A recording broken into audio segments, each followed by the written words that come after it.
Hey, ¿qué tal? Estás en NotiVinex y estas son las noticias más importantes del día en Venezuela. Como siempre, en la esquina superior derecha del video tenemos la tasa de cambio del dólar, hoy sábado 8 de abril del 2023. Ya sin más dilación, comenzamos. Oposición venezolana ha invitado a la nación a unirse a la lucha por el Esequibo.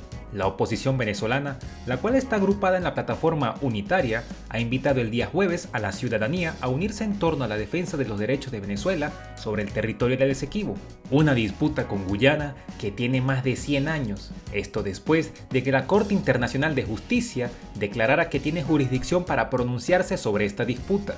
En una publicación a través de su cuenta oficial de Twitter, la coalición opositora manifestó lo siguiente: tras la decisión en contra de la CIJ sobre el juicio en reclamo del Esequibo, invitamos a todo el país a unirnos en torno a esta causa y a que se constituya un grupo de expertos del más alto nivel en la materia que defienda firmemente nuestros derechos. Recordemos que la Corte Internacional de Justicia declaró el jueves que ahora tiene jurisdicción para pronunciarse sobre este viejo conflicto territorial y rechazó los argumentos presentados por Venezuela, representados obviamente por el régimen de Maduro.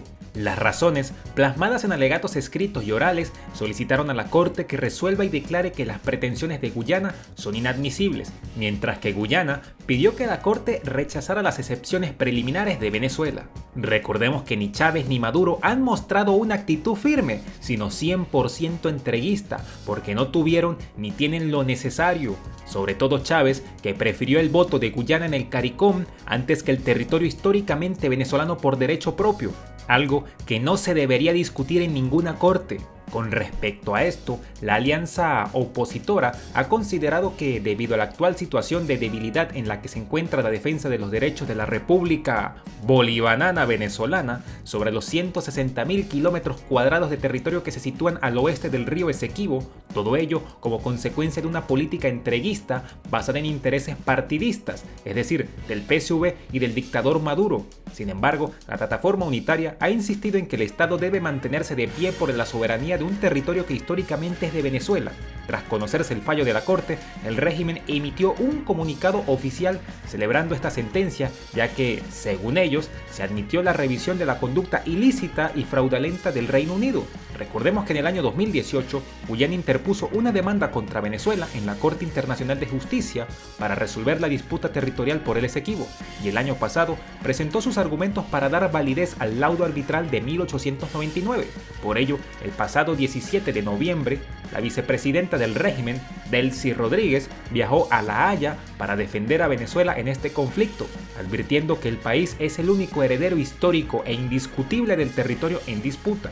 NotiVinex le dio cobertura a esta noticia en el video de ayer por si desean más información. Alto, si te gusta lo que ves, te informa o al menos te entretiene, puedes dejar un me gusta, un comentario y suscribirte al canal de NotiVinex.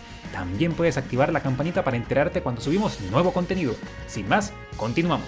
Samuel Moncada asegura que la decisión de la CIJ permite a Venezuela defender sus derechos sobre el Esequibo. El enviado del régimen ante la Corte Internacional de Justicia, Samuel Moncada, ha asegurado que el gobierno venezolano está mejor posicionado para dirimir el actual conflicto sobre el Esequibo. El alto funcionario chavista ha descartado que la decisión de la Corte no beneficia a Venezuela, aclarando supuestos rumores que dicen todo lo contrario a lo que aseguran los personeros de Maduro. Moncada detalló que este fallo es beneficioso debido a que la CIJ va a analizar la posición y acciones del Reino Unido sobre este tema. Recalcó que el fallo podría traducirse como: Venezuela tiene razón y el Reino Unido es parte del caso aunque esté ausente. El también representante permanente de Venezuela en la ONU también confesó sentirse pesimista ante este pronunciamiento de la Corte. Ha explicado que la CIJ ha hecho el compromiso de aceptar razones de Venezuela y continuar con el juicio. Para culminar, Moncada reiteró que si bien el organismo de justicia ha determinado continuar con el juicio, ha incorporado las razones del régimen. También ha asegurado que tras la decisión hay nuevas formas de defender los derechos históricos del país. Venezuela se pregunta, ¿dónde está Tarek? Ha pasado un mes desde su última aparición pública. La última vez que se vio públicamente a uno de los jerarcas chavistas con más poder en Venezuela fue el pasado 6 de marzo del año en curso. Ese día, nadie se imaginó que el casi todopoderoso ministro del petróleo caería en desgracia. El mismo que ocupó grandes cargos dentro del régimen y según diversas fuentes era el número 3 de la nomenclatura gubernamental, solo detrás de Maduro y Diosdado Cabello. Además de él, todo su entorno corrupto y criminal también sería encarcelado como parte de una purga que desató el mismo régimen del que él formaba parte activa, el cual, bajo el mando de Maduro, quiere hacer creer que es solo una operación anticorrupción. Bajo este escenario, desde hace un mes no se sabe nada del jerarca chavista corrupto y ladrón. El mencionado 6 de marzo se reunió con el director ejecutivo de la estatal petrolera rusa, Rosneft, Igor Sechin. Divulgaron el encuentro a través de sus redes sociales, en donde acordaron que iban a seguir complementando las potencialidades de Venezuela y Rusia en materia de petróleo y gas, en donde definieron estrategias conjuntas y agendas de trabajo para elevar la producción de crudo y avanzar en nuevas oportunidades de negocio. Tan solo 10 días después de ese encuentro de alto nivel, el régimen inició una operación con la que hasta ese momento era desconocida, Policía Nacional Anticorrupción. Es así como cada uno de los chavistas corruptos más cercanos a El Aizami fueron cayendo. Los casos de arresto más sonados fueron los de José Luis Ramírez, superintendente de la SUNACRIT, ocurrido el 17 de marzo, y el diputado chavista por el estado Trujillo, Hugbel Roa, detenido el 19 de marzo. Al día siguiente, el lunes 20 de marzo, El Aizami publicó 2 mensajes en su cuenta de Twitter, anunciando que renunciaba al cargo de ministro de Petróleo para acompañar y respaldar el proceso llevado a cabo por la nueva policía de Maduro. A partir de esos días, siguieron más detenciones de chavistas corruptos y colaboradores estrechos de El Aizami. Tal es el caso de su mano derecha, Pedro Maldonado, presidente de la Corporación Venezolana de Guayana. También, en la madrugada del pasado 5 de abril, se anunció la captura de Hugo Cabezas, una noticia que Notivinex cubrió como siempre en uno de sus videos. Se conoció oficialmente que Juan Almeida, un supuesto hacker conocido como N33, fue arrestado ese mismo 5 de abril. Almeida era el encargado de manejar las operaciones digitales de su jefe, así como también se encargaba de hackear cuentas de opositores, tanto de redes sociales como correos personales y empresariales. Tras una ola de especulaciones y rumores, lo cierto es que el jerarca corrupto y número 3 del conglomerado criminal chavista no ha aparecido públicamente. Esto ha hecho que personajes como el chavista Isea y los reconocidos periodistas Ibellice Pacheco y Miguel Salazar aseguren que El Aizami está bajo arresto domiciliario en Fuerte Tiuna, el principal enclave militar del país. Otros periodistas renombrados, como el presentador Leopoldo Castillo, afirman que el exministro ladrón ha huido a Siria, o quizás lo dejaron ir para que no hablara nada. A pesar de estos rumores y aseveraciones, ningún portavoz del régimen ha confirmado o desmentido algo de lo que se ha dicho y publicado.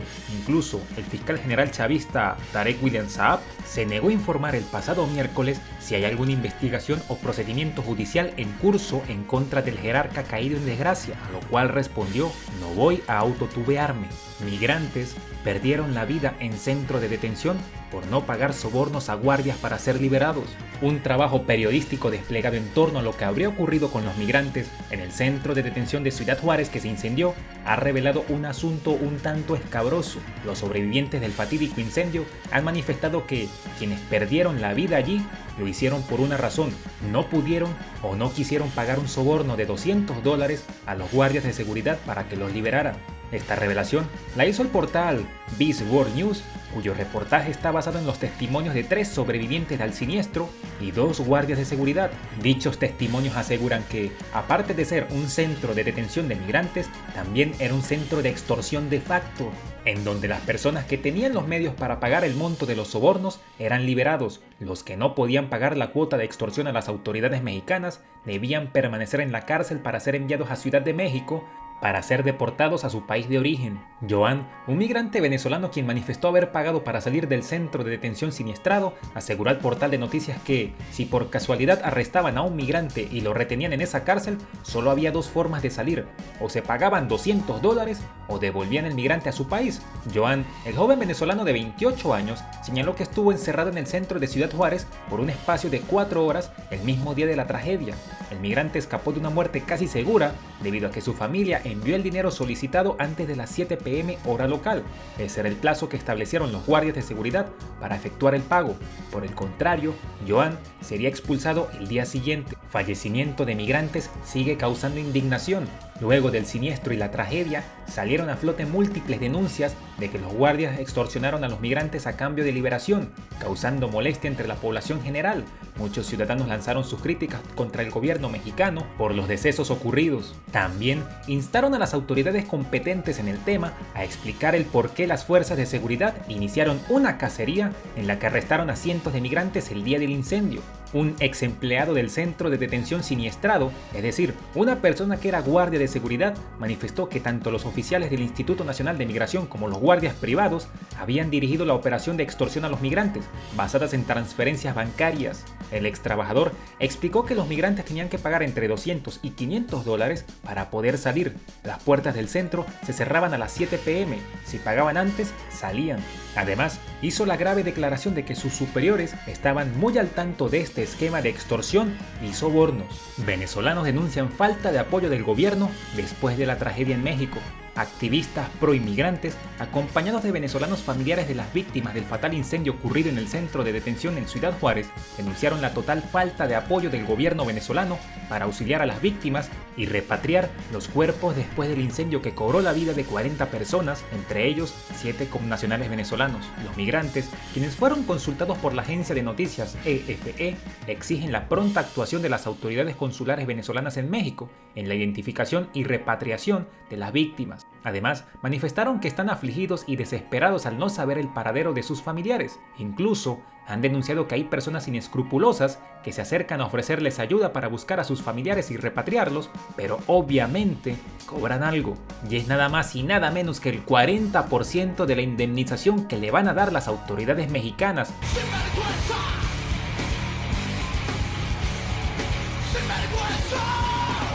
Diversos activistas señalan que los migrantes venezolanos están en el abandono, ya que el gobierno mexicano dice que va a apoyar a los familiares de las víctimas con el traslado de los cuerpos, pero al mismo tiempo la Fiscalía General del Estado manifiesta que los trámites deben ser gestionados por las autoridades venezolanas. Un ciudadano venezolano de nombre Rainier ha compartido la desesperación que ha padecido para encontrar a su familiar y repatriarlo. Es primo de Alexander Leal Peña, una de las víctimas fatales del siniestro. Él señala a la agencia EFE que queremos que el pueblo mexicano nos diga cómo va a ayudar. Estamos desamparados. Veo que los gobiernos de otros países ya se han llevado los cuerpos. ¿Y nosotros cuándo? Otra migrante y familiar de víctima de incendio, llamada Jessica, no ha obtenido información alguna sobre el paradero de su pareja, a lo que ha explicado: mi esposo está desaparecido. Él estaba en el instituto cuando sucedió el incendio. El embajador de Venezuela no toma en serio el asunto. Ellos tienen este proceso atrasado, no hacen su trabajo. Añadió que la Fiscalía General del Estado de Chihuahua, en Ciudad Juárez, le han dicho que son las autoridades venezolanas las que deben informarle acerca del paradero de su esposo. Luego de muchos días de silencio, como siempre, la Embajada de Venezuela en México ha informado mediante un comunicado escueto como siempre que las familias de las víctimas del incendio que requieran información podrían llamar al número que aparece en pantalla y escribir al siguiente correo electrónico. Con esto llegamos al fin del video del día de hoy, no sin antes pedirte nuevamente que si te gustó lo que viste, te informó o al menos te entretuvo, puedes dejar un me gusta, un comentario y suscribirte al canal de NotiVinex.